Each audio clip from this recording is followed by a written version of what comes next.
اللہ الرحمن الرحیم الحمد للہ رب العالمین والصلاة والسلام والتحیۃ والاکرام علی اشرف الانبیاء والمرسلین وعلى آلہ الطیبین الطاہرین المعصومین ولعنۃ اللہ علی اعدائهم اجمعین اما بعد فقد قال اللہ تبارک وتعالی الا بذکر اللہ تطمئن القلوب. صلوات پڑھیں.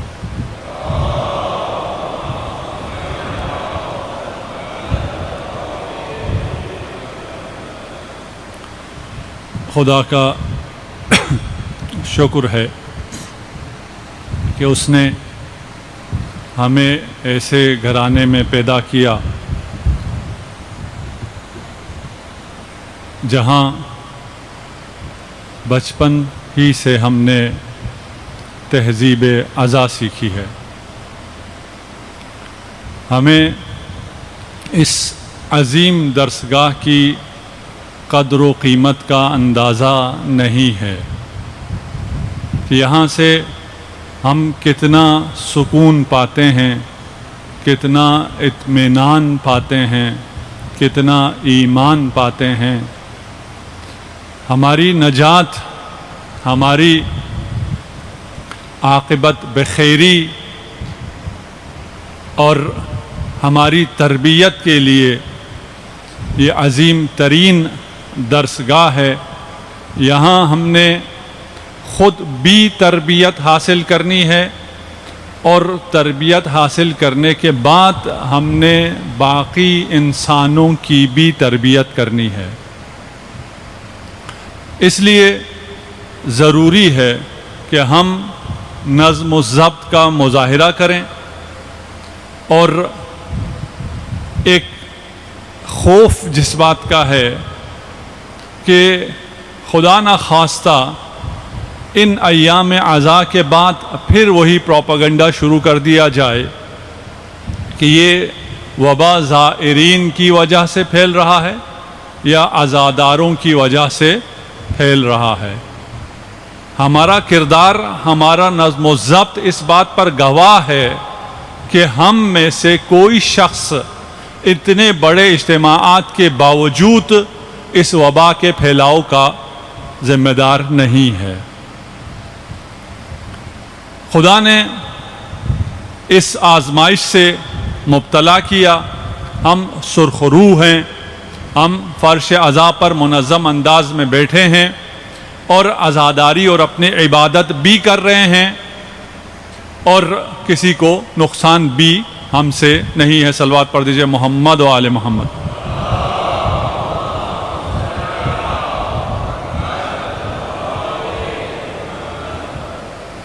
حدیث میں ہے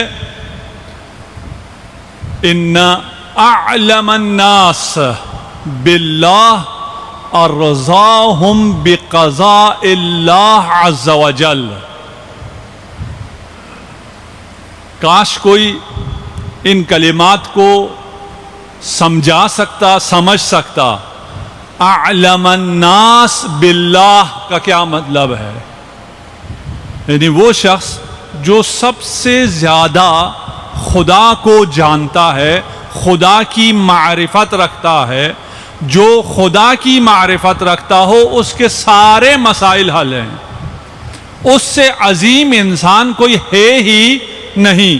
معرفت خدا کے علم سے عظیم علم نہیں ہے اور جو شخص عارف باللہ ہو اس سے بڑا کوئی انسان نہیں ہے.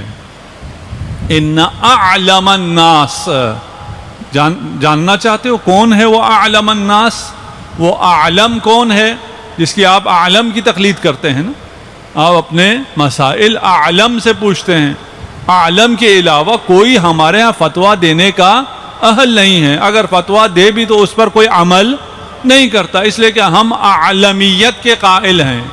جو اعلم ہوگا ہم اس کی تقلید کریں گے. اعلم الناس باللہ فقہ کا علم نہیں ہے، یہ خود ذات باری تعالیٰ کا علم ہے۔ ذات باری تعالیٰ کا سب سے زیادہ علم تم میں سے اس کو ہے جو ارضاہم بقضاء اللہ عز وجل، جو قضا و قدر الہی سے جتنا زیادہ راضی ہوگا۔ اس رضا ہم نے کل عرض کیا تھا کہ خدا اس سے راضی ہوتا ہے جو خدا سے راضی ہو، اور خدا سے راضی ہونا اتنا آسان نہیں ہے۔ نہ فقط آسان نہیں ہے، بعض فلاسفرز، بعض علماء یہ کہتے ہیں یہ محال ہے، ممکن ہی نہیں ہے کہ ایک انسان جو ضعیف انسان ہے، انسان کامل کے علاوہ بات ہو رہی ہے، انسان معصوم کی بات نہیں ہو رہی، ایک عام انسان وہ اللہ کے قضاء و قدر پر راضی ہو، اللہ کے ہر حکم پر راضی ہو، اس بات کا امکان ہی نہیں ہے۔ لیکن جس حد تک ہوا جا سکتا ہے وہ اس کا امکان یقیناً موجود ہے۔ غیر معصوم بہت سی ایسی ہستیاں ہیں جنہوں نے اس مقام رضا کو حاصل کیا ہے۔ آئیے قرآن سے پوچھتے ہیں کہ غیر معصوم اس مقام کو حاصل کر سکتے ہیں؟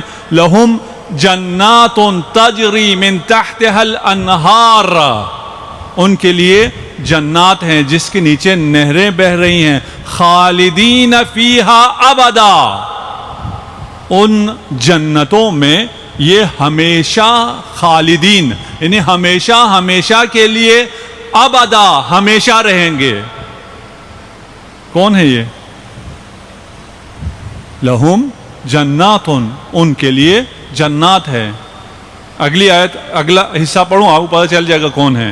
رضی اللہ عنہم، یہ وہ اصحاب ہیں جن کے لیے جنت ہے، اصحاب رسول کے لیے جنت کی ضمانت ہے، اس جنت میں وہ خالد ہیں۔ اس خالدین کی بھی صفت یہ ہے کہ وہ بھی ابدی ہے، اور کیوں؟ اس لیے کہ رضی اللہ عنہم، اللہ ان سے راضی ہے۔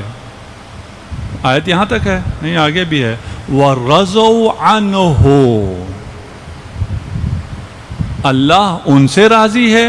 اللہ کیوں ان سے راضی ہے؟ اس لیے کہ وَرَضَوْا عَنْهُ، اس لیے کہ یہ اللہ سے راضی ہیں۔ کون سے اصحاب جنت میں ہیں اور خالدین ہیں، ہمیشہ کے لیے ہیں؟ جن سے خدا راضی ہے۔ خدا کن سے راضی ہے؟ جو خدا سے راضی ہیں۔ اب ہم دعا تو کرتے ہیں رضی اللہ، خدا راضی ہو جائے، لیکن خدا کہتا ہے میں ایسے تمہاری دعاؤں سے راضی ہونے والا نہیں ہوں، میں تب راضی ہوں گا جب یہ مجھ سے راضی ہوں۔ اب میں مناظرہ نہیں پڑھنا چاہتا کہ میں بتاؤں اور ثابت کروں تاریخ سے نہیں، میں حدیث سے نہیں، قرآن سے ثابت کر سکتا ہوں کہ اصحاب سے کہاں اصحاب سے نہیں بلکہ اصحاب کہاں خدا سے راضی تھے، کہاں راضی نہیں تھے۔ اس کا بیان کوئی غلط چیز نہیں ہے اور اسے تنقیص صحابہ نہیں کہہ سکتے۔ اگر آپ حدیث کی روشنی میں کہیں پھر بھی آپ کہیں گے تنقیص صحابہ ہے۔ اگر قرآن کی روشنی میں ہم نہیں کہتے، آپ بھی نہ کہیں، ہم بھی صحابہ کی تنقیص نہیں کرتے، آپ بھی نہ کریں، ہم بھی نہیں کرتے۔ یوں یہ ڈیل تو ٹھیک ہے نا؟ اگر آپ نہ کریں تو ہم بھی نہیں کرتے۔ اگر آپ ہر جمعہ کریں، ہر ممبر، ہر مسجد سے آپ ذکر کریں سورہ جمعہ کا، اور اس سورہ جمعہ میں ساری باتیں لکھی ہوئی ہیں کہ کون رسول خدا سے اور اللہ سے راضی تھا اور کون لہو و لعب پر راضی تھا، رسول کو تنہا چھوڑ کر سب بھاگ جاتے تھے، وہ تو اللہ سے راضی نہیں ہیں۔ جو ایسے ہیں وہ اللہ سے راضی نہیں ہیں۔ ہم نے عرض کیا تھا، اپنے لیے عرض کیا تھا، چلیں ہم اصحاب کو چھوڑ دیں، ہم اپنے لیے بات کرتے ہیں۔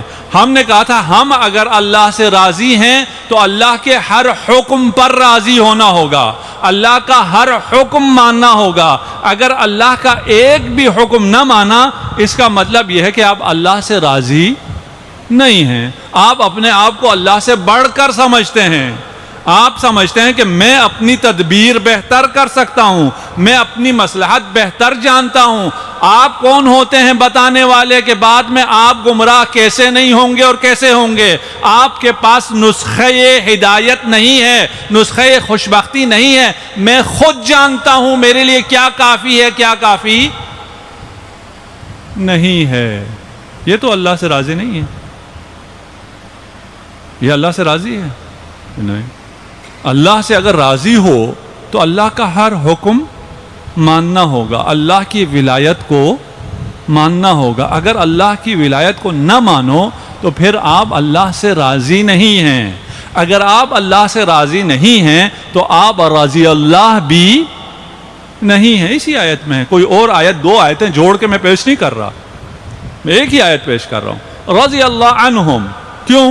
وَرَضُوا عَنْهُ، اس لیے رضی اللہ کہ یہ اللہ سے راضی ہیں۔ اب ہم خدا کا حال تو نہیں جان سکتے کہ اللہ کس سے راضی ہے اور کس سے راضی نہیں ہے، لیکن لوگوں کا حال تو ہمارے سامنے ہے کہ وہ اللہ سے راضی ہیں یا اللہ سے راضی نہیں ہیں۔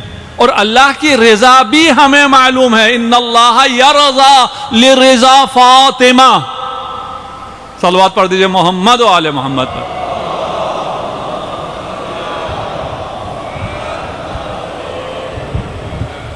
مسجد کا یہ حصہ ابھی خالی ہے، تو جو آ رہے ہیں والنٹیئرز ان کو اس طرف بھیج دیں تاکہ وہاں آپ ڈسٹینس کے بغیر نہ بیٹھیں۔ ایک دفعہ پھر صلوات پڑھ دیجئے محمد و آل محمد۔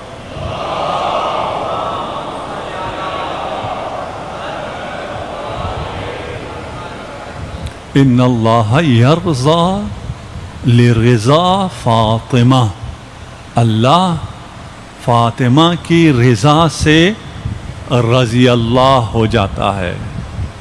اگر رضی اللہ کو دیکھنا ہے، ایک ملا خود قرآن نے دیا ہے، دیکھو یہ اللہ سے راضی ہیں یا راضی نہیں ہیں۔ اگر کوئی ایک مورد بھی مل گیا کہ یہ اللہ سے راضی نہیں تھے، اللہ اور اللہ کا رسول کوئی حکم دیتا رہا، انہوں نے نہ مانا، یہ رضی اللہ نہیں ہے۔ اگر آپ کو وہ پتہ نہ چلا تو ایک اور بہت آسان سا ملاک ہے، دیکھ لو کس سے فاطمہ راضی ہے، وہ رضی اللہ ہے، جس سے فاطمہ راضی نہیں ہے وہ رضی اللہ نہیں ہے۔ یہ متفق علیہ حدیث ہے، اس میں بھی کوئی مناظرہ نہیں ہے۔ اب رہ گیا پھر آپ کسی کو بھی رضی اللہ کہتے رہیں، ہمیں کوئی اعتراض نہیں ہے۔ آپ جس کو بھی دعا دیں ہمیں کوئی اعتراض نہیں ہے۔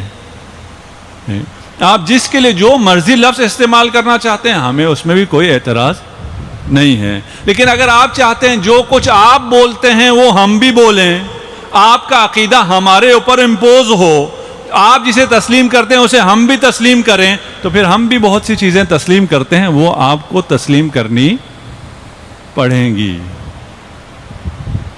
ہم ابھی جیسے میں نے عرض کیا مناظرہ نہیں کر رہا اور مناظرہ پڑھنا بھی نہیں چاہتا۔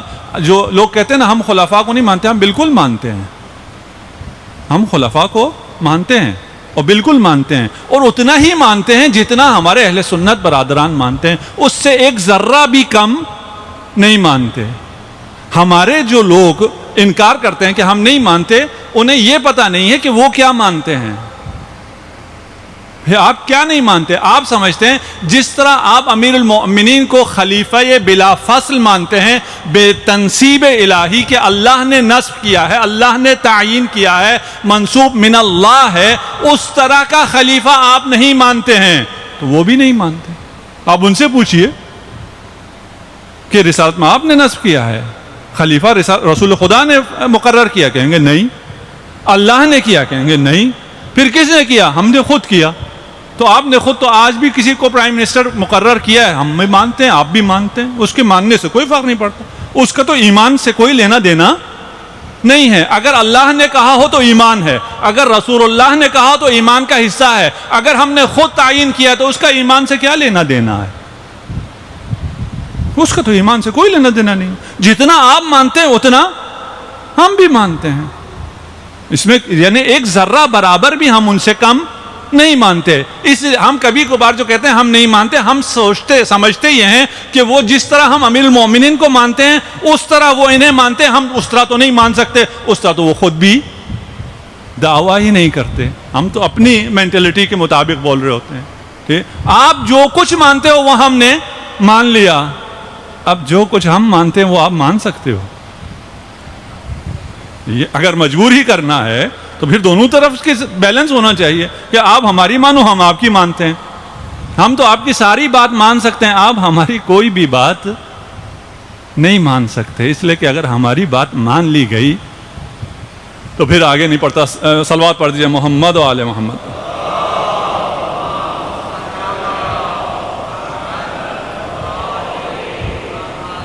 اگر راضی بے رضائے رب رہو تو پہنچو گے وَرِضْوَانٌ مِّنَ اللَّهِ اکبر تک, اس مقام تک پہنچو گے جس سے بڑا کوئی مقام نہیں ہے. جوانوں سے ہمیشہ عرض کرتا ہوں کہ سکون اور اطمینان کی اشد ضرورت آپ کو ہے. آپ ابھی جوان ہیں. لوگ سوچتے ہیں کہ ابھی میں جوان ہوں, مجھے تبدیل ہونا میرے لیے مشکل ہے, جو بڑے ہیں ان کے لیے تبدیل ہونا آسان ہے. جبکہ قضیہ بالکل برعکس ہے. جوانوں کے لیے تبدیل ہونا آسان ہے, بزرگوں کے لیے تبدیل ہونا سخت ہے. وجہ یہ ہے کہ اگر آپ نے ابھی بہار ہے اور پودے نکل رہے ہیں, برسات بھی ہے, کوئی چھوٹا پودا دیکھا ہو اس کو اکھاڑنا آسان ہوتا ہے, لیکن اگر درخت ہو اس کو اکھاڑیں تو ساری زمین بھی ساتھ آ جاتی ہے. جب تک پوری زمین کو نہ اکھیڑیں تب تک وہ درخت نہیں اکھڑتا. ہم لوگوں میں جو برائیاں ہیں وہ جڑ پکڑ گئی ہیں, لیکن بچوں میں, جوانوں میں ابھی برائی ہے ہی نہیں. اگر ہے بھی تو اس پودے کی طرح ہے جسے ہاتھ سے اٹھا کر پھینکا جا سکتا ہے, زمین کو بھی کوئی تکلیف نہیں ہوگی. آپ اللہ سے محبت کریں, آپ حقیقی سکون کو ایک دفعہ ایکسپیرینس کریں, حقیقی لذت کو ایک دفعہ چکھیں, تو پھر یہ مصنوعی لذتیں آپ کو کبھی بھی دھوکہ نہیں دے سکیں گی. آپ کو معلوم نہیں ہے آپ کو کس چیز کے پیچھے لگایا گیا ہے, آپ کو کتنی لذتوں سے محروم کرنے کا پروگرام ہے, آپ کے علم میں یہ بات ہے ہی نہیں ہے. بے حجابی, حجاب نہ کرنا, بے پردگی ایک لذت ہے. جوانوں کے لیے لذت ہے, جو بے حجاب ہے, بد حجاب ہے, بغیر پردے کے باہر آتی ہے, اس کے لیے بھی لذت ہے. اور جوانوں کے لیے بھی لذت ہے, وہ جس گیدرنگ میں ہوتے ہیں, اسکول کالج میں بھی بڑا مزہ آتا ہے, شک نہیں ہے, اس سے تو انکار نہیں ہے کہ مزہ نہیں آتا. مزہ تو ہے, ٹائم بھی اچھا گزر جاتا ہے آفس میں, جس میں بے پردہ خواتین ہوں, اختلاط ہو, وہاں آفس بھی اچھا گزر جاتا ہے, اور اسکول کالج بھی اچھا کٹ جاتا ہے, وقت بھی اچھا ہو جاتا ہے, مزہ بھی آتا ہے. یہ لذت ہے, اور اسی لذت کی وجہ سے بے پردگی ہمارے معاشرے میں عام ہوتی جا رہی ہے. اور افسوس یہ ہے کہ جہاں خواتین میں یہ مرض عام ہو رہا ہے, وہاں مردوں کی غیرت بھی کم ہوتی جا رہی ہے. متدین مرد حضرات بھی, میں جب ابھی بے پردگی کی بات کر رہا ہوں تو بالکل برہنہ سر ہونے کی بات نہیں کر رہا میں. یہ جو صحیح شرعی حجاب رعایت نہیں کرتے, اور ایک نسل صحیح رعایت نہیں کرے گی, اگلی نسل سے پردہ غائب ہو جائے گا.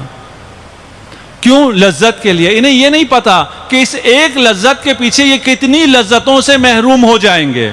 آج آپ اگر ویسٹ کی تاریخ پڑھ لیں, ان کو کے جو ابھی سرویز ہیں ان کو پڑھ لیں, وہ خاتون جو ایک لذت بے پردگی سے بہرمند ہوتی ہے, وہ کتنی لذتوں سے محروم ہو جاتی ہے. وہ لذت اولاد سے محروم ہو جاتی ہے, وہ لذت ہمسرداری سے محروم ہو جاتی ہے, وہ لذت انس سے محروم ہو جاتی ہے, وہ لذت اعتماد سے محروم ہو جاتی ہے.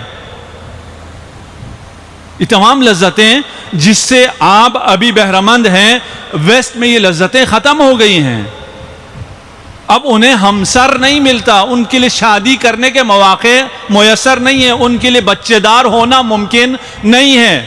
ان کی گروتھ ریٹ ابھی 1.6 1.5 پر آ گئی ہے, ان کی آبادی گھٹتی جا رہی ہے, ان کا اقتصاد بھی خراب ہو رہا ہے, سب کچھ ہو رہا ہے, لیکن کیا کریں, نہیں بڑھا سکتے. کیوں نہیں بڑھا سکتے؟ کوئی لڑکی کسی سے شادی کرنے کے لیے تیار نہیں ہے. شادی کر لے تو بچے پیدا کرنے کے لیے تیار نہیں ہے. کیوں؟ اس لیے کہ نہ شوہر کو بیوی پہ اعتماد ہے، نہ بیوی کو شوہر پر اعتماد ہے. حل کیا نکالا ہے؟ ایک ساتھ ایسے ہی رہ لیں. ٹھیک ہے، ایک ساتھ ایسے ہی رہیں گے، لیکن یہ جو ساری لذتیں ہیں اس سے محروم ہیں. 1990s میں سنگل پیرنٹنگ 10% ڈبل ڈیجٹ میں تھی، 9% 10% ویسٹ میں. ابھی بعض ملکوں میں 30% تک پہنچ گئی ہے. اور ان سنگل پیرنٹنگ میں سے 84% جو سنگل پیرنٹ ہے وہ فیمیل ہے. یعنی ایک فیمیل کیسے بچے پیدا کرے گی جب اسے پتا ہے کہ اس کا باپ ہی حمایت کرنے کے لیے موجود نہیں ہے. اور پھر جتنی مشکلات ہیں ویسٹ میں، جو اسکول فیلیئرز ہیں، جو ٹین ایج پریگنیسی ہے اور باقی ڈرگز ہیں، وہ سب انہی سنگل پیرنٹس میں سے ہیں. اور یہ بھی وہ خوش نصیب ہیں جنہیں ایک پیرنٹ دستیاب ہوتا ہے. اس میں سے بہت سے لوگ وہ ہیں جنہیں ایک پیرنٹ بھی دستیاب نہیں ہے. تو یہ ساری لذت، خاندان کی لذت، سکون کی لذت، رشتہ داروں کی لذت، ہم سرداری کی لذت، ایک ہمسر ہو، ایک شوہر ہو، وہ آپ کے سارے ناز اور نخرے اٹھا رہا ہو، وہ آپ کی حفاظت کر رہا ہو، وہ آپ کا خیال رکھ رہا ہو، آپ کے بچوں کا وہ خیال رکھتا ہو، ان تمام لذتوں سے محروم ہو کر ایک لذت کے پیچھے یہ عقلمندی ہے. میں ابھی آخرت کی بات نہیں کر رہا کہ اگر پردہ نہیں ہے تو آخرت میں کیا عذاب ہوگا. میں تو اس دنیا میں جو عذاب ہو رہے ہیں اور ہماری آنکھوں کے سامنے ہو رہے ہیں، آج آپ اس کو تھوڑا سا گوگل کر لیں، آپ کو پتہ چل جائے گا کہ ویسٹ ابھی کس عذاب میں ہے. اور اس عذاب کا اصل وجہ یہ بے پردگی ہے. اس بے سکونی کی اصل وجہ یہ بے پردگی ہے. اگر سکون چاہتے ہو تو نماز پڑھو، اول وقت نماز پڑھو، نماز کو سمجھ کر پڑھو، نماز کو ہمیشہ پڑھو. اور نماز پڑھنے کے بعد نماز جن چیزوں سے روکتی ہے ان پنجروں کو، ان ونڈوز کو بند کر دو. آنکھیں غیر محرم کی طرف نہیں اٹھنی چاہیے، نہ اٹھاؤ. اس میں بہت بڑی لذت ہے. ثواب اور معنویات کی بات اپنی جگہ، وہ جو سکون اور اطمینان ملے گا وہ اپنی جگہ. مادی بہت سی لذتیں ہیں جس سے آپ بہرمند ہیں، لیکن آج سے 50 سال بعد ہم لوگ بھی بہرمند نہیں ہوں گے اگر اسی طرح ہم چلتے رہیں. صلوات پڑھ دیجئے محمد و آل محمد.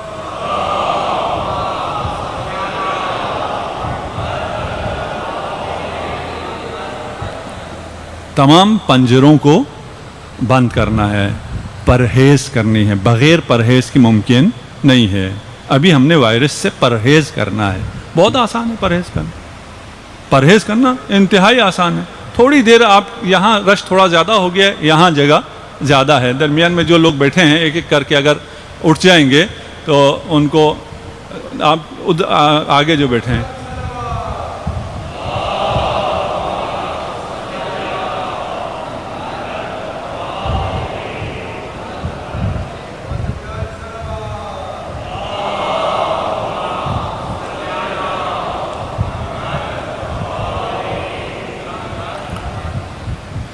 اپنے دل کے پنجروں کو ہر جہت میں نہ کھولو، اپنی آنکھوں کو ہر جہت میں نہ کھولو. گناہ چھوٹا بڑا نہیں ہوتا، گناہ صغیرہ کبیرہ نہیں ہوتا، گناہ ہوتا ہے. اگر گناہ سرزد ہو جائے تو ہم خدا کی نظر سے گر جاتے ہیں، خدا کی نگاہ سے گر جاتے ہیں. قیامت کے دن سب سے سخت عذاب کون سا ہوگا؟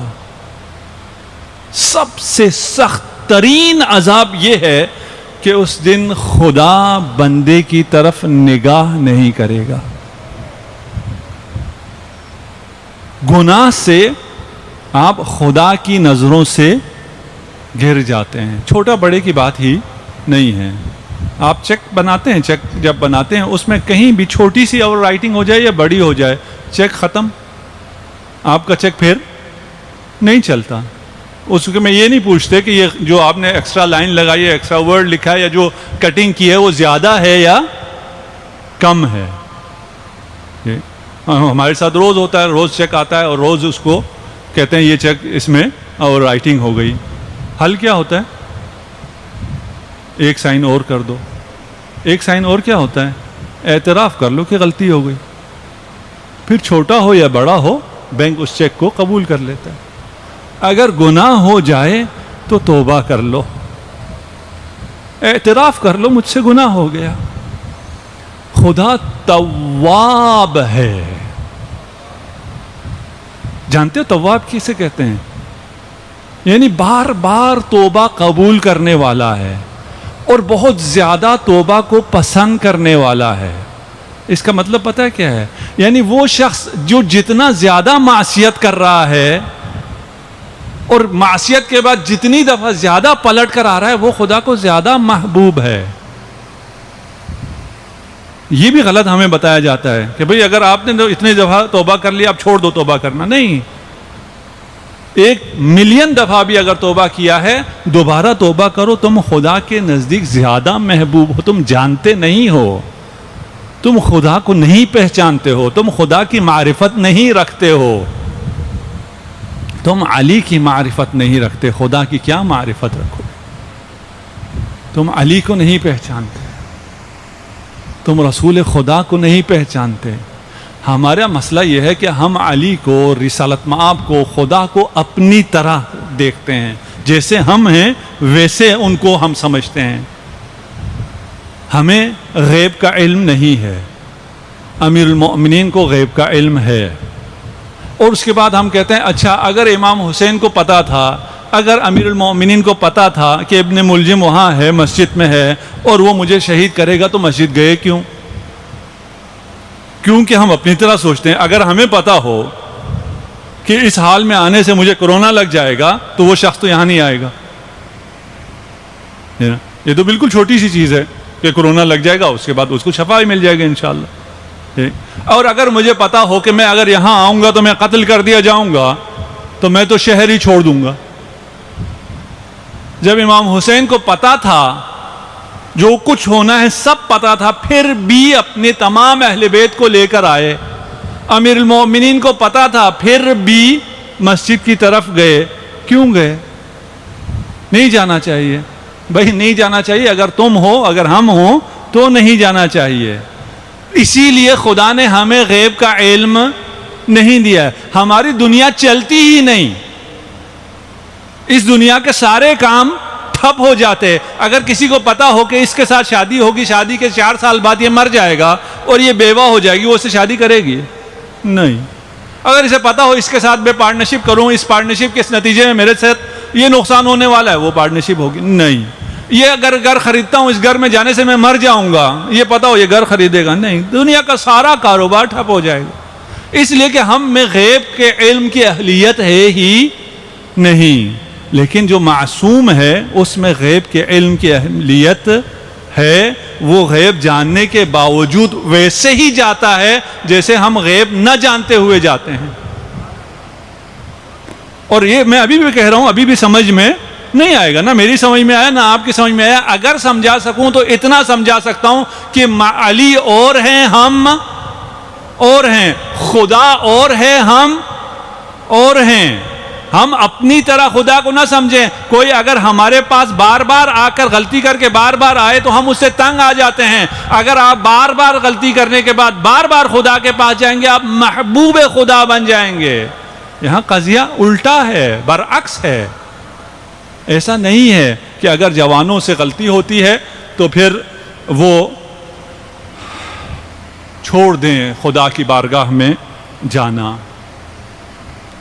اگر ہمیں معرفت ہو معصومین کی جو کہ نہیں ہو سکتی, اگر ہمیں معرفت ہو خدا کی جو کہ نہیں ہو سکتی, لیکن ایسا بھی نہیں ہے کہ جتنی معرفت ہمیں چاہیے وہ بھی ہمیں حاصل نہیں ہو سکتی. ہمیں وہ حاصل ہے الحمدللہ.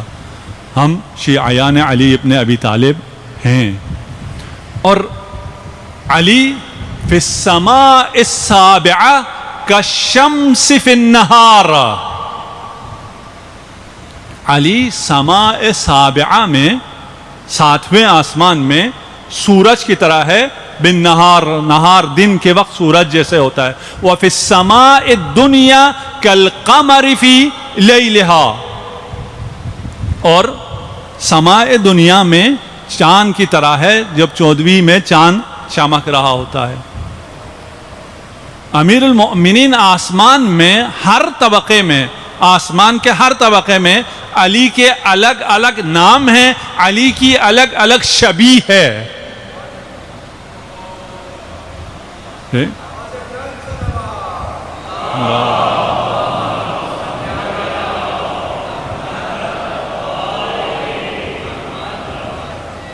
بار دیگر صلوات۔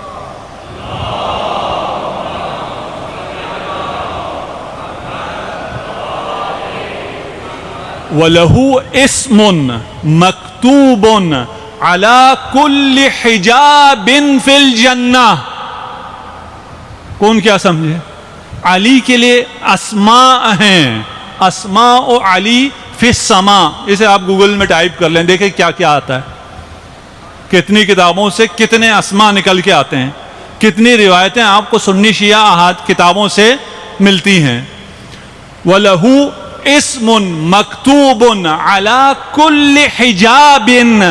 ہم کیا جانیں حجاب جنت کیا ہوتا ہے؟ ہر حجاب جنت پر اس کے لیے الگ نام لکھا ہوگا، بشرنی بہ ربی، اور ان ناموں کی بشارت اللہ نے مجھے دی ہے۔ اور پھر کچھ حصہ رسالت مآب نے آپ کو ہدیہ کیا ہے۔ علی محمود عند الحق، علی حق تعالی کے پاس محمود ہے۔ وہاں جب بھی رسالت مآب گئے بارگاہ الہی میں، وہاں ذکر علی رہا، اس لیے فرمایا علی عند الحق محمود ومزکا عند الملائکۃ۔ علی ملائکہ کے نزدیک مزکا ہے۔ وخاصتی وخالصتی وظاہرتی ومصباحی،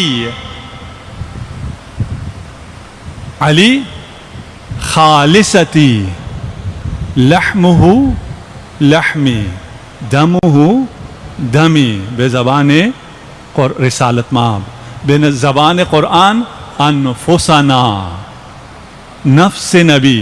علی میرے لیے خاص ہے، وخالصتی، اور خالص ہے میرے لیے تمام اصحاب میں۔ صرف امیر المؤمنین ہے جو یہ نعرہ بلند کرتے ہیں، انا عبد من عبید محمد۔ صلوات پڑھ دیجئے محمد و آل محمد پر۔ محمد وظاہرتی، نور محمد کی تجلی علی ہے۔ ومصباحی، وداعیا بإذنہ الی اللہ سراجا منیرا، جسے قرآن سراج منیر کہتا ہے، وہ سراج منیر کہہ رہا ہے کہ میرا مصباح علی ہے۔ وجنتی، میں اپنے موضوع پہ میرے یہ 3 آخری الفاظ اگر سمجھ سکیں۔ جنہ علی حبہ الجنہ، آپ نے سنا ہوا ہوگا، سپر۔ وجنتی ورفیقی آنسنی بہ ربی، سکون میرا علی سے ہے، علی میرا رفیق ہے، علی کو خدا نے میرا انیس قرار دیا ہے۔ جو قلب رسالت مآب کا سکون ہو وہی امیر المؤمنین ہو سکتا ہے۔ صلوات پڑھ دیجئے محمد و آل محمد۔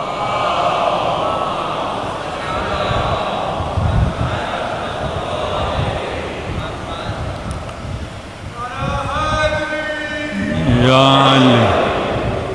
خطیب خوارزمی اور عبداللہ نطنزی نے یہ روایت لکھی ہے، دونوں اہل سنت کے رائٹرز ہیں۔ مسئلہ یہ ہے کہ امیر المؤمنین کے فضائل جو آج بھی اتنے ہیں کہ ہمارے ممبر سے ہمیشہ بیان ہوتے ہیں، اس کے باوجود ابھی تک بہت سے فضائل ایسے ہیں جو بیان ہی نہیں ہوئے، اور جو بیان کرتے ہیں، ابھی میں نے یہ حدیث بیان کر دی، آپ کا کیا خیال ہے بیان ہو گیا؟ نہیں، اس کا 1% بھی کچھ بھی بیان نہیں ہوا ہے ابھی. نہ میں سمجھا سکتا ہوں، نہ آپ سمجھ سکتے ہیں، نہ میرے پاس بیان ہے. یہ تو اشارات تھے، یہ تو صرف اشارات تھے. وہ امیر المؤمنین جس پر سندھ سے لے کر اسپین تک تمام علماء اسلام، تمام ممبر، تمام خطباء، تمام محدثین لعنت کرتے ہوں، سب و شتم کرتے ہوں اور نسلیں گزر گئی ہوں، اس کے اتنے فضائل کیسے ممکن ہے؟ عمر ابن عبدالعزیز نے منع کیا. 100 سال 99 میں اس کو حکومت ملی ہے، 3 سال اس نے حکومت کی ہے. اس نے اس سنت کو ختم کیا. اموی خلیفہ ہے، اس نے کہا یہ بات نہیں ہونی چاہیے. لیکن جو چیز کئی نسلوں سے چل رہی ہو وہ ایک حکم سے ختم تو نہیں ہوتی.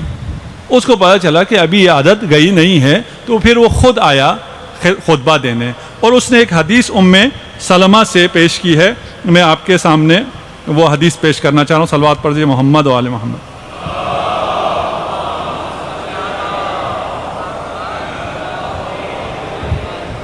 حدیث اس طرح ہے، اب بیان کرنے والا عمر ابن عبدالعزیز ہے، راوی ام سلمہ ہے. ام سلمہ کہتی ہیں کہ رسالت مآب صلی اللہ علیہ وآلہ وسلم پر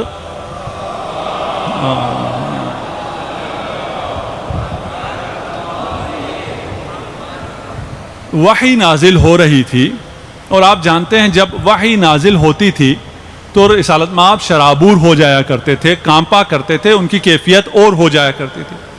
لیکن ام سلمہ کہتی ہیں اس دفعہ وحی نازل ہو رہی تھی اور رسالت مآب مسکرا رہے تھے، آپ کے لبوں پر تبسم تھا. جب وحی ختم ہوئی اور وہ سلسلہ ختم ہوا تو میں نے بڑھ کر پوچھا کہ آج کی وحی میں ایسی مختلف بات کیا تھی کہ آپ مسکرا رہے تھے؟ کیا ہوا تھا؟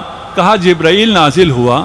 جبرائیل نے کہا کہ میں جب آ رہا تھا تو صحرا میں نے دیکھا علی چند اونٹوں کو لے کر صحرا میں ہیں، اور وہاں علی کو نیند آ گئی ہے، اور علی جب سوئے تو علی کی ردا، علی کے لباس ان کے بدن سے ہٹ گیا. اس کے بعد جو یہ کہتے ہیں قال فرغدت، یعنی جبرائیل کا قول ہے، قال فرغدت علیہ ثوبیہ، میں نے لباس علی کو پکڑ کر اسے سیدھا کر دیا. فوجدت برد ایمانہ وقد وصل الی قلبی. قسم کھاتا ہوں میں یہ بات نہ سمجھا ہوں نہ آپ کو کچھ بتا سکتا ہوں. علی لیٹے ہوئے ہیں اور پیراہن ہٹ گئی ہے، جبرائیل نے لباس علی کو چھوا ہے، لباس علی کو چھو کر سیدھا کیا.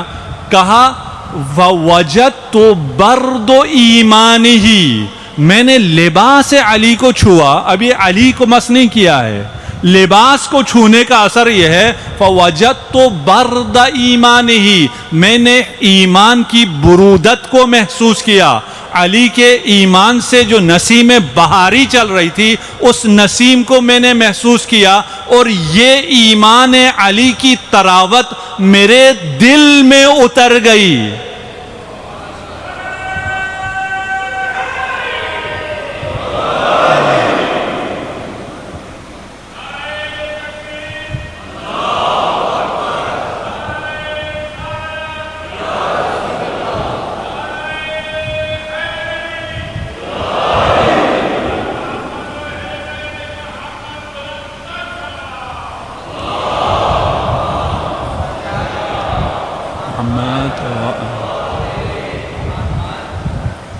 یہ لباس علی کی فضیلت ہے. لباس علی اثر کر رہا ہے کس پر؟ قلب جبرائیل پر. اطمینان قلب جبرائیل لباس علی ابن ابی طالب ہے. نہ میں جبرائیل کو سمجھ سکتا ہوں، نہ میں قلب جبرائیل کو سمجھ سکتا ہوں، نہ میں ایمان علی ابن ابی طالب کو سمجھ سکتا ہوں، نہ میں برودت اور طہارت اور نسیم بہاری ایمان علی ابن ابی طالب کو سمجھ سکتا ہوں. میں یہ سمجھ سکتا ہوں کہ جب جبرائیل کے دل کو ایمان دینے والا علی ہے تو صرف وہی امیر المؤمنین ہو سکتا ہے.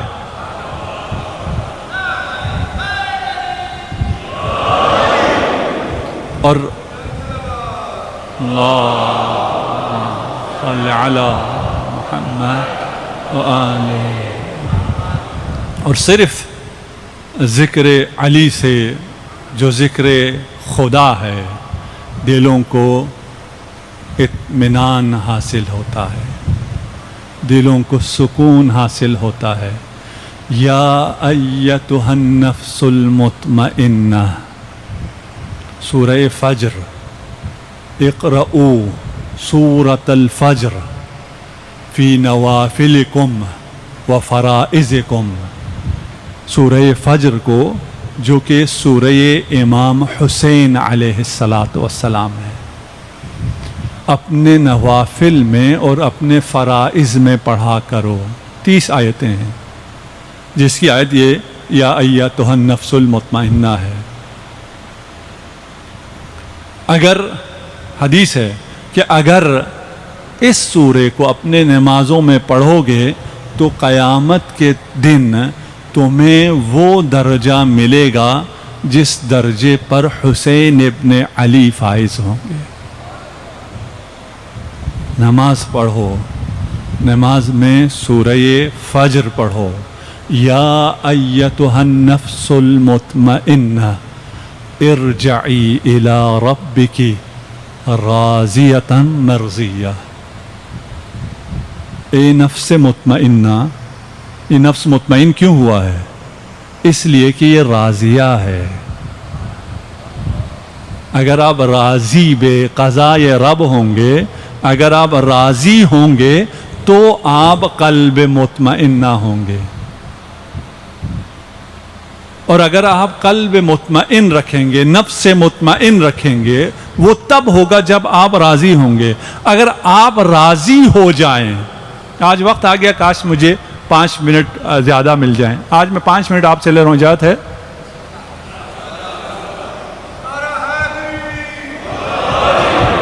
اگر نفس مطمئنہ ہو جائیں, اور نفس مطمئنہ ہونے کے لیے آپ کو راضی ہونا ہے. اگر آپ راضی ہو جائیں تو نفس مطمئنہ ہے. خطاب آئے گا فادخلی فی عبادی, میرے بندوں میں شامل ہو جاؤ. میرے بندوں میں شامل ہو جاؤ کا مطلب کیا ہے؟ جب آپ کو موت آئے گی, مومن کو موت آئے گی, تو خطاب آئے گا کہ محمد و آل محمد میں شامل ہو جاؤ.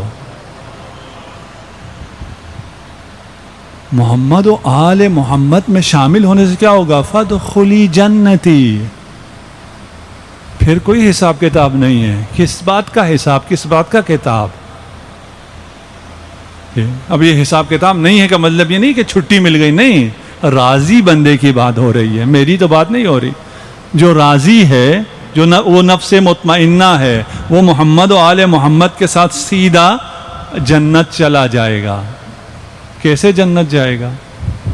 جب مومن کو موت آئے گی تو مومن کے استقبال کے لیے محمد و علی تشریف لائیں گے, حسن و حسین تشریف لائیں گے, فاطمۃ الزہرا سلام اللہ علیہا تشریف لائیں گی.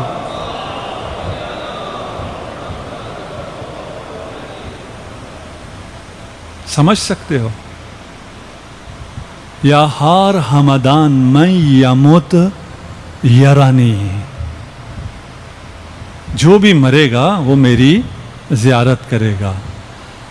پنجتن آپ کے استقبال کے لیے آئیں گے, اور جس کے استقبال کے لیے پنجتن آ جائیں اسے پھر نکیر و منکر کا خوف کیسا؟ اسے پھر کوئی خوف نہیں ہوگا. اور پھر میں کل شاید بیان کروں کہ اس کو خوف ہوگا یا نہیں ہوگا. اگر آپ راضی بے رضائے رب ہو جائیں, اگر آپ اپنی مرضی کو مرضی خدا میں فانی کر دیں, اگر اپنے ارادے کو ارادت اللہ میں فانی کر دیں, تو آپ کے ساتھ کیا ہوگا؟ اگر آپ کچھ نہ چاہیں اور صرف وہ چاہیں جو خدا چاہتا ہے, تو آپ کے ساتھ کیا ہوگا؟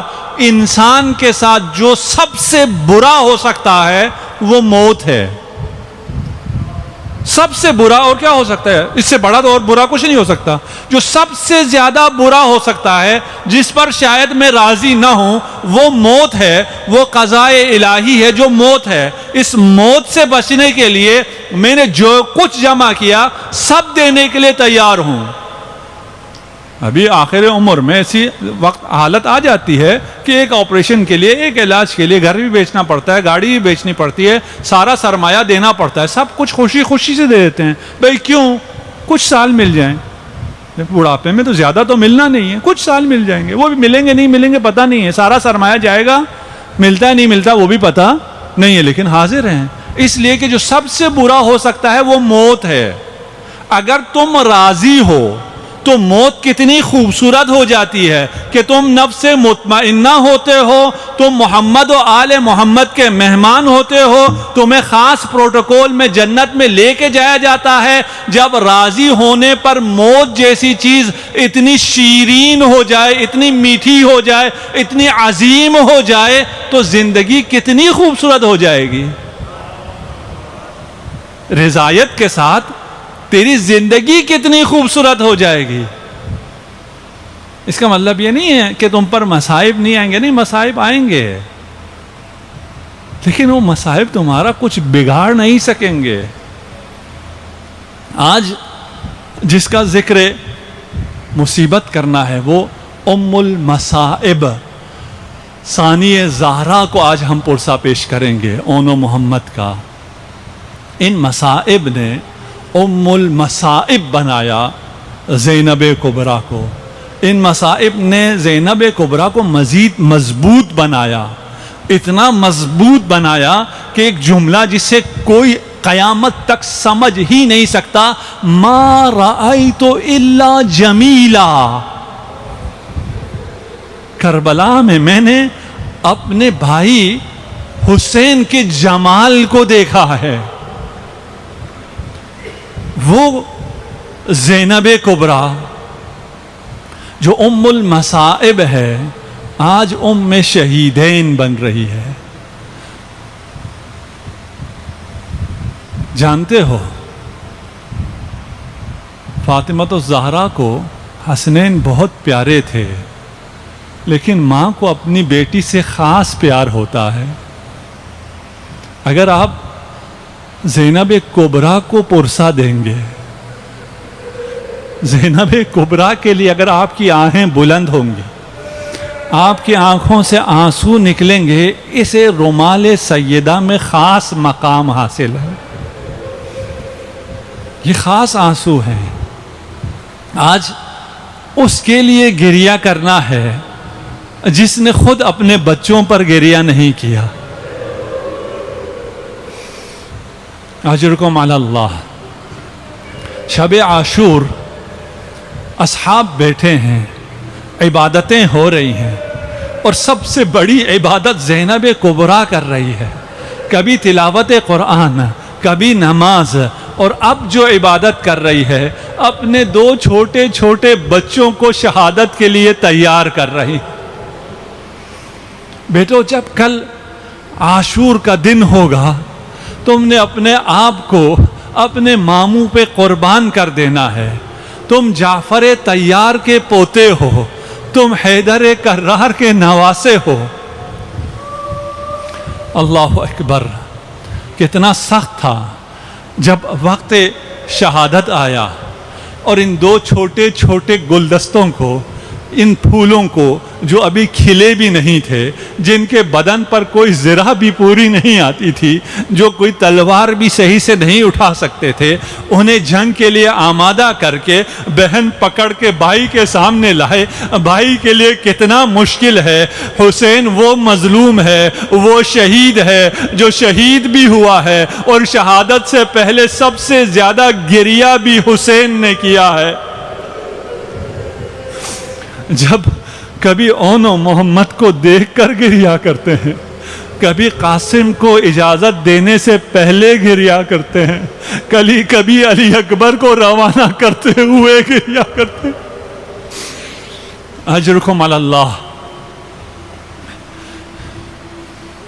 کتنا سخت تھا لیکن صندوق تبرکات کو کھولا، امامہ جعفر طیار کو اون کے سر پر رکھا، امامہ حیدر کرار کو محمد کے سر پر رکھا۔ یہ دو بچے جنگ کے لیے جاتے ہیں، اور جب زخم پڑتی ہے، جب تلوار کا زخم لگتا ہے تو ماموں کو نہیں پکارتے، اتنے چھوٹے ہیں کہ اپنے اماں کو پکارتے۔ اجرکم علی اللہ۔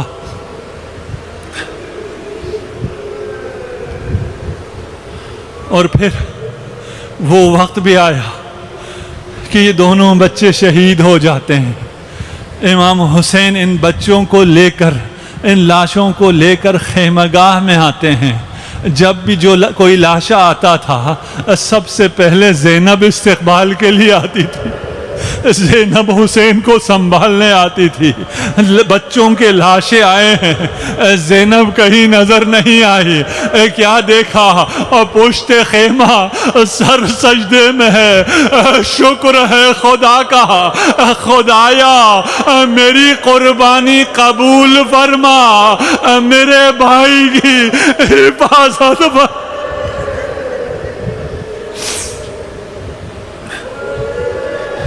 اجرکم علی اللہ۔ اب ان بچوں پر رو رہے ہیں جس پر زینب نے گریہ نہیں کیا۔ جب سر سامنے آئے، زینب نے گریہ نہیں کیا۔ یہ ننھے ننھے سر جب نوکے نیزہ پر بلند ہوئے، زینب نے گریہ نہیں کیا۔ زندان شام میں جب سر لائے گئے، ہر سر پر گریہ کرنے والے تھے، ان سب پر جب کسی نے گریہ نہ کیا تو زندان بان بولے لگتا ہے ان کی ماں خیموں میں جل کر مر گئی۔ اجرکم علی اللہ۔ خیمے واپس کربلا تشریف لاتی ہیں، صرف حسین پر گریہ کیا، قبر حسین پر گریہ کیا۔ مدینہ واپس تشریف لے جاتی ہیں، قبر رسول پر جاتی ہیں، حسین کا پرسہ دیا، حسین پر گریہ کیا۔ لیکن جب واپس اپنے گھر آتی ہے، آخر ماں ہے، جب اپنی رسالت انجام دے چکی، جب گھر کا خالی صحن دیکھا ہوگا، اپنی آوازوں کو زینب کبریٰ کی آواز کے ساتھ ملائیے، زہرا مرضیہ سے دعا لیجیے۔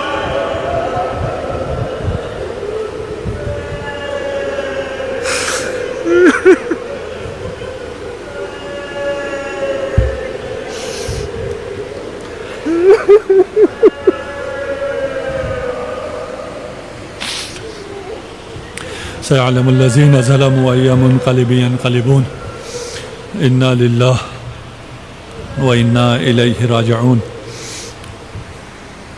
خدایا ہماری اس خلیل عبادت کو اپنی بارگاہ میں قبول و منظور فرما۔ تمام عزادار، تمام مؤمنین جو پریشان حال ہیں، ان کی پریشانیوں کو برطرف فرما۔ تمام عزاداروں کی توفیقات خیر میں اضافہ فرما۔ ہم سب کو اس وبا سے اور تمام آفات سماوی و ارضی سے محفوظ و مصون رکھ۔ تمام مریضوں کو شفائے عاجل عنایت فرما، مخصوصاً الحاج مصطفیٰ گوکل جو مریض ہیں انہیں شفائے عاجل عنایت فرما۔ تمام مومنین جو اس عزاداری کی خدمت میں ہیں، جہاں جہاں عزاداری کی خدمت میں ہیں، انہیں اپنے حفظ و امان میں رکھ، ان کے مال میں، ان کی اولاد میں برکت عنایت فرما۔ ہم سب کو اعوان و انصار امام زمانہ عجل اللہ فرجہ الشریف میں قرار دے۔ امام زمانہ عجل اللہ فرجہ الشریف کے ظہور میں تعجیل کے لیے بآواز بلند صلوات